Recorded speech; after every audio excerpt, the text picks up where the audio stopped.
Истрагата за Димитровска за одавање службена тајна е силен удар за угледот на антикорупцијска, велат познавачите.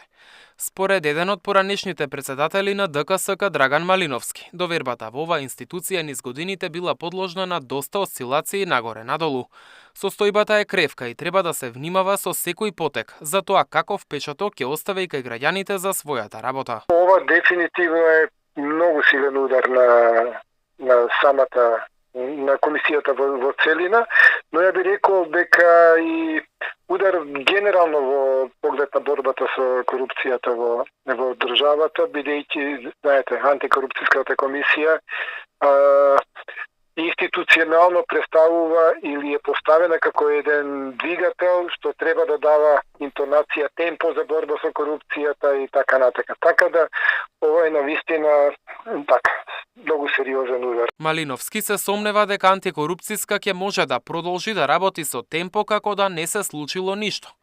Тој смета дека сега најважно е да реагира собранието. Се сомневам, никој не може да го избрише впечатокот или ефектот што се случи со вчерашната епизода со претседателката. Лично сметам дека со овој проблем или со оваа ситуација час поскоро ќе треба да се позанимава собранието собранието на Република Македонија како институција која ја избира, ја следи работата на антикорупцијската, па има можности да реагира во вакви ситуации. Димитровска лани доби дипломатски пасош од Министерството за надворешни работи, за да може да патува без чекање во ред за пасошка контрола со останатите граѓани при напуштање и при влез во Македонија. Останатите 6 члена исто така побараа, но не добија таква привилегија. Првиот човек на МНР кој беше гостин во тема на денот, рече дека тоа што Димитровска има дипломатски пасош не значи дека има посебен имунитет.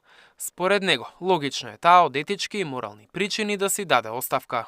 Самиот дипломатски пасош на наш граѓанин не значи дека тој ужива било какви права поврзани со некоја форма на имунитет. Што значи дека истиот не може да влијае на никој начин врз самата постапка која што се спроведува од нашите органи и во моментот кога ќе престане функцијата на таа поединечна личност, секако Министерството за надворешни работи ќе го одземе тој дипломатски пасош. Логично е кога сте опфатени со ваков тип на постапка, секако ќе повторам, почитувајќи ја и презумпцијата на невиност. Ова го велам пред се како човек, не како министер, логично е веројатно да дадете оставка. Тоа не треба според мене да влијае врз кредибилитетот и на сите други членови на таа комисија. Сегашниот состав на антикорупцијска почна со работа лани во февруари и има мандат до 2029 година. Мартин Арсов, Сител телевизија.